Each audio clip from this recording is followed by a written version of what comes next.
नमस्कार साथियों, स्वागत करता हूं सबका इस YouTube चैनल पर जिसका नाम है स्टडी विद PN लोधा। साथियों, हिंदी का मॉडल पेपर नंबर 42वां लेकर आया हूं। 20 शानदार प्रश्न देखने को मिलेंगे, व्याकरण के भी और शिक्षण विधियों के भी। RBSC की जो बुक है उससे बनाए गए क्वेश्चन अधिकतर मैं उससे ही टेस्ट बनाता हूं, जहां से डायरेक्टली एग्ज़ाम में उदाहरण भी वो ही आते हैं साथियों। तो वीडियो को पूरा देखिएगा। देखिए, एक एक प्रश्न ऐसा है जो एग्ज़ाम में आने लायक है। तो वीडियो को शुरू करते हैं और देखते हैं कि आप 20 में से कितने क्वेश्चन कर पाते हो। कोशिश होना चाहिए 15 क्वेश्चन सही करने की। शुरू करते हैं इस वीडियो को। दोनों लेवल के लिए, दोनों लैंग्वेज, हिंदी भाषा फर्स्ट, भाषा सेकंड, दोनों के लिए काफ़ी ज़्यादा महत्वपूर्ण है। पहला प्रश्न है साथियों आपके, कौन सा शब्द अशुद्ध है? अभयारण्य, दवाइयाँ, तदनुकूल और वर्ष ऋतु। तो साथियों देखिए, यहाँ पर 4 विकल्प है। बताइए राइट आंसर। 5 सेकंड का समय दिया जाता है इसके लिए। अशुद्ध शब्द का चयन करना है आपको। बात करें अगर अशुद्ध शब्द की, तो अशुद्ध शब्द है आपके अभयारण्य। अभयारण्य नहीं होता है साथियों, बल्कि शुद्ध शब्द होता है अभयारण्य। क्या होता है? अभयारण्य। तो ये विकल्प क्या है? अशुद्ध है और आपको अशुद्ध ही देखना था। तो विकल्प नंबर आपका 1 सही है प्रश्न नंबर 1 में। दवाइयाँ बिल्कुल इसी प्रकार से लिखते हैं। वर्ष ऋतु, वर्षा प्लस ऋतु, वर्ष ऋतु ही बनेगा। तद प्लस अनुकूल, तद अनुकूल बनेगा। तदानुकूल गलत होता है साथियों। तो ये भी शुद्ध है, ये भी शुद्ध है, ये भी शुद्ध है। प्रथम विकल्प आपका राइट आंसर है प्रश्न नंबर 1 में। चलिए आगे बढ़ेंगे प्रश्न नंबर 2 पर। दूसरा क्वेश्चन आपके आता है, बहुत परेशान करना के लिए उपयुक्त है। नाक रगड़ना, नाक रख लेना, नाक में दम करना और नाक कटना। तो बहुत परेशान करना, बताइए इसके लिए कौन सा मुहावरा यहाँ पर उपयुक्त रहेगा? प्रश्न नंबर 2 के लिए वापस आपको 5 सेकंड का टाइम दिया जाता है। बताइए राइट आंसर इसका। देखिए, नाक में दम करना, इसका अर्थ होता है बहुत परेशान करना। कोई कहते हैं ना कि भाई उसने नाक में दम कर दिया। नाक में दम करना का मतलब ही क्या है? बहुत परेशान कर दिया। देखिए, नाक कटना का मतलब तो क्या होता है? इज्जत उतर जाना। नाक कटना मतलब इज्जत कम होना या इज्जत खत्म करना। तो साथियों यहाँ पर आपका तीसरा विकल्प सही है दूसरे क्वेश्चन में। आगे बात करेंगे प्रश्न नंबर 3 पर। तीसरा क्वेश्चन क्या पूछ रहा है आपसे, देख लेते हैं प्रश्न नंबर 3 को। ओछा आदमी अधिक इतराता है के लिए उपयुक्त कहावत होगी। अंधों में काना राजा, अधजल गगरी छलकत जाई, नाच न जाने आंगन टेढ़ा और बाप ने मारी मेंढकी बेटा तीरंदाज। 4 अलग अलग यहाँ पर लोकोक्तियाँ दे रखी है, जिसमें से आपको ओछा आदमी अधिक इतराता है इसकी लोकोक्ति बतानी है। तीसरे प्रश्न में राइट आंसर का चयन कीजिए। वापस 5 सेकंड का टाइम दिया जाता है आपको। बताइए राइट आंसर। देखिए, ओछा आदमी अधिक इतराता है के लिए उपयुक्त कहावत होती है, अधजल गगरी छलकत जाए। जैसे आधी भरी हुई गगरी पानी से वो ज़्यादा छलकती है, तो ओछा आदमी अधिक इतराता मतलब अल्प ज्ञानी ज़्यादा कूदता है। यहाँ पर आपका दूसरा विकल्प जो है वही राइट आंसर रहेगा साथियों प्रश्न नंबर 3 में। आगे बढ़ेंगे प्रश्न नंबर 4 की ओर। चौथा क्वेश्चन देखते हैं। प्रश्न नंबर 4, साधारण मिश्र या संयुक्त वाक्य की समाप्ति पर प्राय कौन सा विराम चिन्ह लगाया जाता है? अर्ध विराम चिन्ह लगाया जाता है, अल्प विराम चिन्ह लगाया जाता है, पूर्ण विराम चिन्ह लगाया जाता है या संबोधक चिन्ह लगाया जाता है? अच्छी तरह से समझ लीजिए प्रश्न को और फिर आंसर दीजिए। इसके लिए वापस 5 सेकंड का टाइम दिया जाता है। बताइए राइट आंसर प्रश्न नंबर 4 में कौन सा विकल्प सही होगा साथियों? तो दीजिए राइट आंसर इसका। देखिए, जब भी साधारण मिश्र या संयुक्त वाक्य की समाप्ति होती है, समाप्ति मतलब वाक्य पूरा लिख दिया जाता है, तो उसके अंत में हम ये वाला चिन्ह लगाते हैं। जैसे हमने लिखा राम जाता है, ये वाक्य पूरा हो गया, तो इस प्रकार से हम ये चिन्ह लगा देते हैं लास्ट में। तो ये वाला जो चिन्ह होता है साथियों लास्ट में जो वाक्य के अंत में लगाया जाता है, चाहे वो साधारण वाक्य हो, मिश्र हो या संयुक्त हो, इस चिन्ह को पूर्ण विराम चिन्ह के नाम से जाना जाता है। किस नाम से जाना जाता है साथियों? पूर्ण विराम चिन्ह इसको कहते हैं। तीसरा विकल्प आपका सही रहेगा प्रश्न नंबर 4 में। आगे बढ़ेंगे प्रश्न नंबर 5 की ओर। 5वां क्वेश्चन आपसे पूछ रहा है, दूसरों का भला करोगे तो तुम्हारा भी भला होगा वाक्य है साधारण वाक्य, इच्छार्थक वाक्य, संयुक्त वाक्य या मिश्र वाक्य। यहाँ पर रचना की दृष्टि से वाक्य पूछा है आपसे, दूसरों का भला करोगे तो तुम्हारा भी भला होगा। राइट आंसर, सही विकल्प का चयन कीजिए प्रश्न नंबर 5 में। बताइए राइट आंसर इसमें। साथियों, 5वें क्वेश्चन में आपका जो सही आंसर है वो रहेगा मिश्र वाक्य।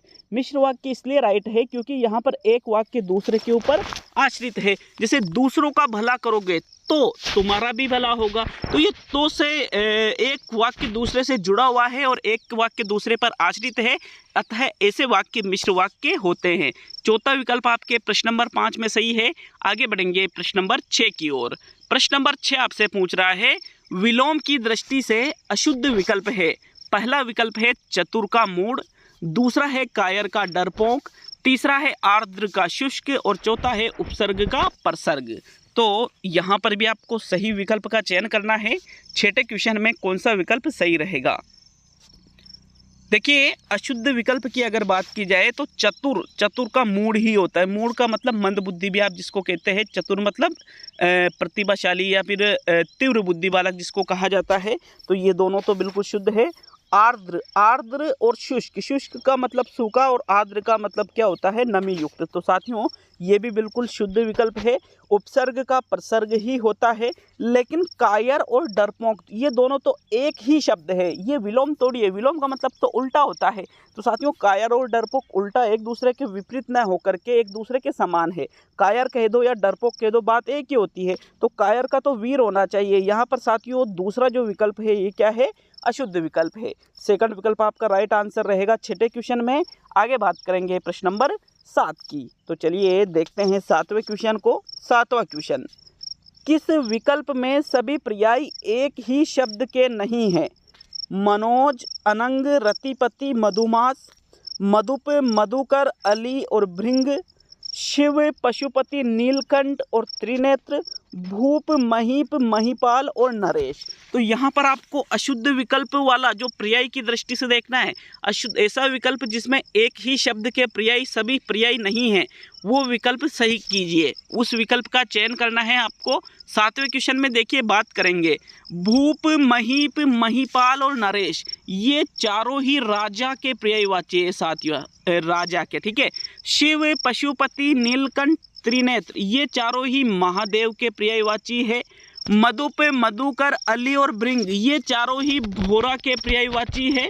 और मनोज, अनंग, रतिपति ये तीनों तो कामदेव के पर्यायवाची है। लेकिन जो मधुमास शब्द है साथियों, ये कामदेव का पर्यायवाची न होकर मधुमास जो श्रावण महीना होता है, सावन का महीना, उसका पर्यायवाची है साथियों। यहाँ पर इसलिए जो पहला विकल्प है ये एक ही शब्द के इसमें सभी पर्यायवाची नहीं है, इसलिए आपका यही आपका राइट आंसर रहेगा प्रश्न संख्या 7 में। आगे बात करेंगे प्रश्न नंबर 8 की। तो चलिए आगे बढ़ेंगे 8वें क्वेश्चन की ओर। प्रत्यय की दृष्टि से अशुद्ध है। कठिन प्लस ये काठिन्य, जीव प्लस इक जैविक, इकल प्लस ओता इकलौता, रक्षा प्लस अक रक्षक। तो प्रत्यय की दृष्टि से अशुद्ध जो एक विकल्प आपको लगता है कि ये अशुद्ध है, उसका चुनाव यहाँ पर आपको करना है। 8वें क्वेश्चन में राइट आंसर दीजिएगा। देखिए बात करेंगे 8वें क्वेश्चन की। तो यहाँ पर कठिन प्लस ये, कठिन शब्द में जब ये प्रत्यय लगा दिया जाता है तो शब्द बनता है काठिन्य। जीव शब्द में जब इक प्रत्यय लगाया जाता है तो शब्द बनता है जैविक। लेकिन जो इकल शब्द है, इकल नहीं होता है साथियों, शब्द होता है एकल।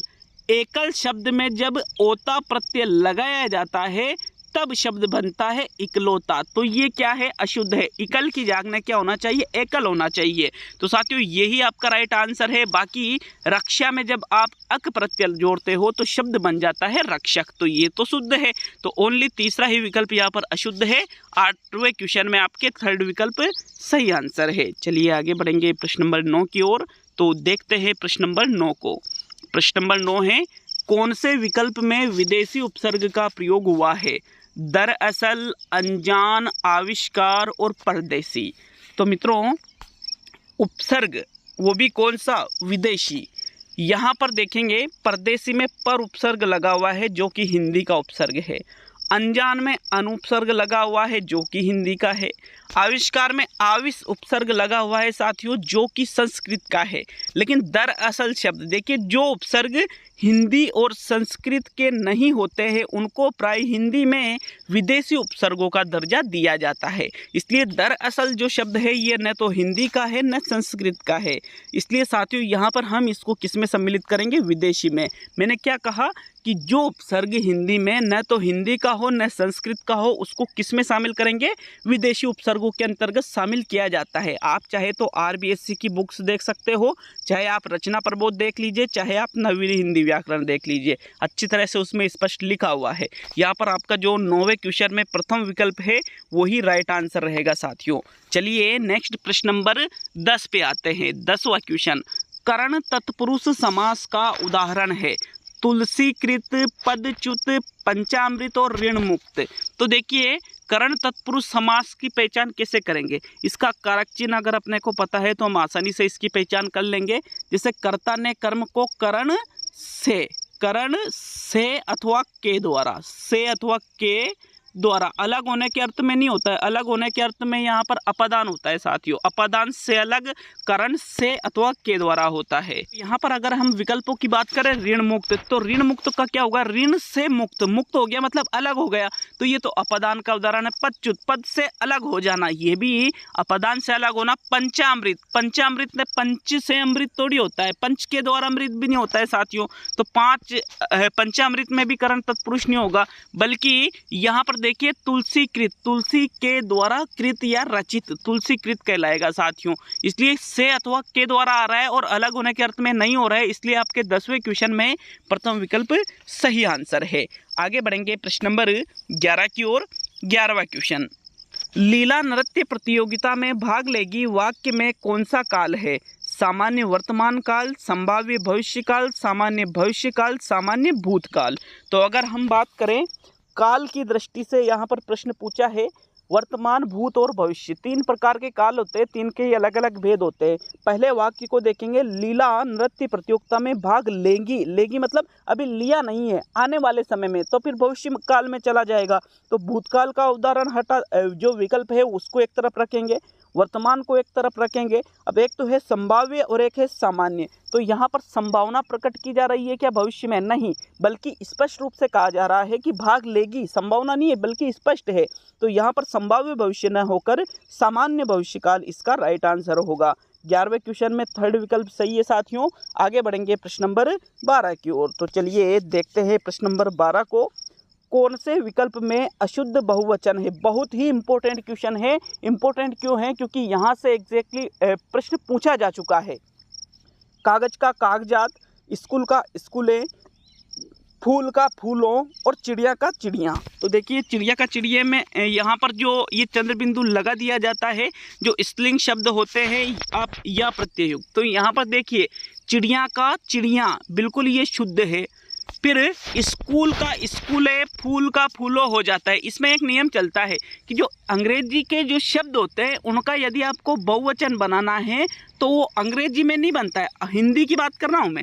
अगर हिंदी विषय में अंग्रेजी का कोई शब्द है, जैसे कागज और स्कूल दोनों ही अंग्रेजी के शब्द है, यदि आपको इनका बहुवचन बनाना है तो फिर बहुवचन बनाते समय आपको क्या ध्यान रखना है साथियों, कि वो बहुवचन हिंदी का ही होना चाहिए। जैसे स्कूल का स्कूलें हो सकता है, स्कूल से नहीं होगा, स्कूल से फिर वहाँ पर ये आपने इंग्लिश शब्द का इंग्लिश में ही बहुवचन कर दिया तो वो गलत है। ऐसे कागज का कागजात न होकर कागज का होगा कागजो। क्या होगा साथियों, कागजो होगा। इसलिए ये कागजात वाला गलत है, कागज का कागजात ना होकर कागजो होगा। विकल्प नंबर आपका 1 सही है 12वें क्वेश्चन में। देखिए एक एक क्वेश्चन को मैंने बहुत ही अच्छी तरह से चेक करके ही डालता हूँ। बाय चांस मिस्टेक होती है, नहीं तो मिस्टेक होने की कोई जगह नहीं है। लेकिन फिर भी डाउट हो तो आप कमेंट कर सकते हो। ओनली प्रथम विकल्प ही सही है, फूल का फूलो हो जाता है। तो साथियों यहाँ पर प्रथम विकल्प है 12वें क्वेश्चन में।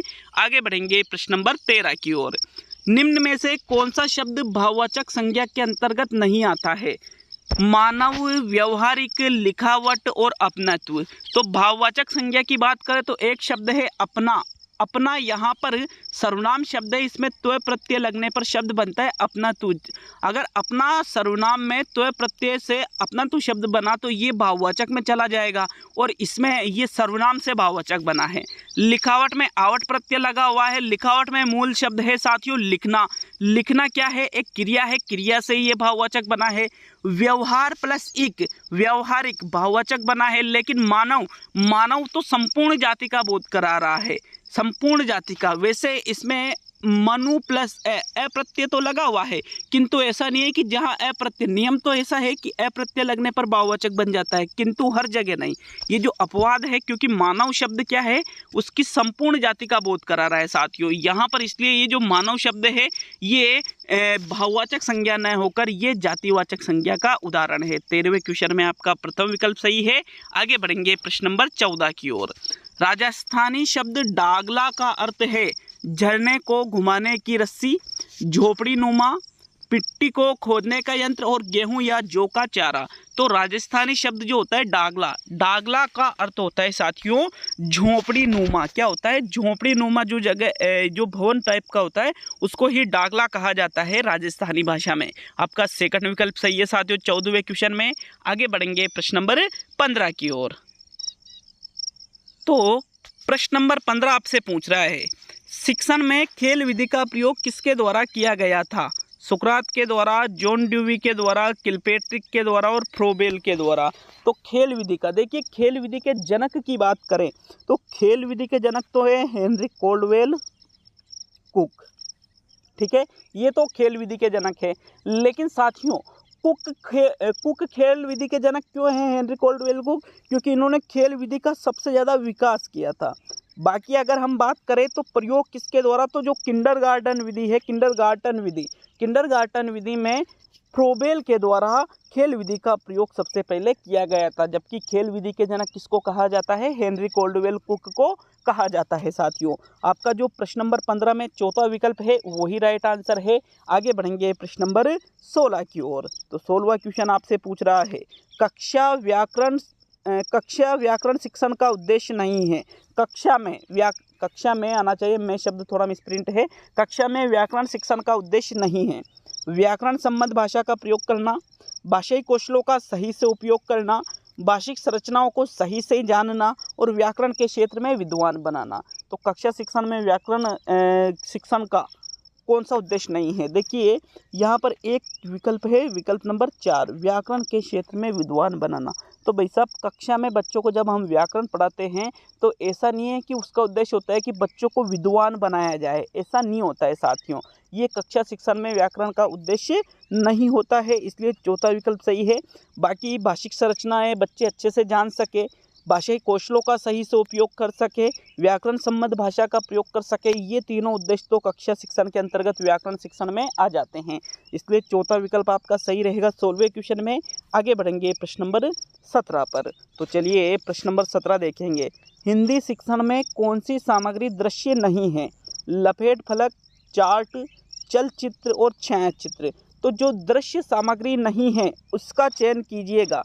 देखिए चार्ट एक दृश्य सामग्री है। लपेट फलक का उपयोग हम जब दैनिक पाठ योजनाएं प्रस्तुत करते हैं तो वहाँ पर लपेट फलक का उपयोग किया जाता है चित्रों को बनाने के लिए, या फिर कुछ महत्वपूर्ण बिंदुओं को उसमें लिखा जाता है। आपने खुद ने लपेट फलक का उपयोग किया होगा। छायाचित्र भी दृश्य सामग्री है। छायाचित्र का मतलब फोटो से लिया जाता है, लेकिन जो चलचित्र होता है ये दृश्य सामग्री न होकर ये दृश्य श्रव्य सामग्री है, इसमें दिखाई भी देता है और सुनाई भी देता है। तो प्रश्न नंबर 17 में आपका जो चलचित्र तीसरा विकल्प है साथियों वही राइट आंसर रहेगा। आगे बढ़ेंगे प्रश्न नंबर 18 की ओर। 18वां क्वेश्चन साथियों, दैनिक पाठ योजना का सबसे महत्वपूर्ण पद माना जाता है। सबसे महत्वपूर्ण अंग या पद किसको माना जाता है? प्रस्तावना को, प्रस्तुतिकरण को, मूल्यांकन को और शिक्षण सहायक सामग्री को। तो दैनिक पाठ योजना का सबसे महत्वपूर्ण पद साथियों प्रस्तुतिकरण को माना जाता है, क्योंकि सारी चीज़ें जो भी बच्चों को हम पढ़ाते हैं पाठ योजना के माध्यम से वो प्रस्तुतिकरण वाला जो पद है उसी के अंतर्गत पढ़ाया जाता है। प्रस्तुतिकरण मतलब जो टॉपिक हमारा है उसको समझाना, बच्चों को पढ़ाना, शिक्षण करना, ये चीज़ें प्रस्तुतिकरण में होती है। इसलिए प्रस्तुतिकरण को ही दैनिक पाठ योजना का सबसे महत्वपूर्ण पद या अंग माना जाता है। आपका जो दूसरा विकल्प है प्रश्न नंबर 18 में, वो राइट आंसर रहेगा। आगे बढ़ेंगे प्रश्न नंबर 19 की ओर। 19वां क्वेश्चन साथियों, नीर तीर जैसे खेलों से प्रारंभिक स्तर पर बालक में कौन से कौशलों का विकास होता है? श्रवण कौशलों का, लेखन कौशलों का, पठन कौशलों का और सभी। तो साथियों देखिए, नीर तीर जैसे खेल जब हम बच्चों को प्रारंभिक स्तर पर खिलाते हैं तो नीर तीर से लेखन तो उसमें हो ही नहीं रहा है और ना ही पठन हो रहा है, बल्कि उससे श्रवण कौशल का विकास होता है। श्रवण कौशल के लिए उपयुक्त ये खेल माने जाते हैं, श्रवण कौशल के विकास के लिए। अतः आपका 19वें क्वेश्चन में प्रथम विकल्प सही है। अब देखेंगे अंतिम और 20वां क्वेश्चन। साथियों वीडियो अगर अच्छा लगा तो बिल्कुल आप लाइक कर सकते हो, आपकी मर्जी है साथियों, बट आपका एक लाइक हमें मोटिवेशन जरूर देता है। मित्रों देखिए 20वां और अंतिम क्वेश्चन देख लेते हैं। प्रश्न नंबर 20 और आज का अंतिम क्वेश्चन, छात्रों की कमजोरियों को ज्ञात करना कहलाता है उपलब्धि परीक्षण, उपचारात्मक परीक्षण, निदानात्मक परीक्षण और निष्पत्ति परीक्षण। तो कमजोरियों को यदि हम ज्ञात करते हैं तो उसको हम निदानात्मक परीक्षण कहते हैं। किसी भी प्रश्न पर अगर आपको डाउट हो तो कमेंट में जरूर बता कर जाए साथियों। वैसे हर क्वेश्चन में मैंने अच्छी तरह से चेक करके ही डाला है। यहाँ पर देखिए कमजोरियों को ज्ञात करना तो निदानात्मक, और साथियों यहाँ पर कमजोर छात्रों की पहचान के लिए निष्पत्ति परीक्षण किया जाता है। छात्रों की कमजोरियों को दूर करने के लिए उपचारात्मक परीक्षण, निष्पत्ति परीक्षण ही उपलब्धि परीक्षण कहलाता है। तो ठीक है, यहाँ पर आपका जो थर्ड विकल्प है वो आपका राइट आंसर रहेगा 20वें क्वेश्चन में। कैसा लगा टेस्ट जरूर बता कर जाए, कितने क्वेश्चन हुए वो भी बता कर जाए। मिलते हैं अगले वीडियो में। बहुत बहुत धन्यवाद सभी का वीडियो को पूरा देखने के लिए।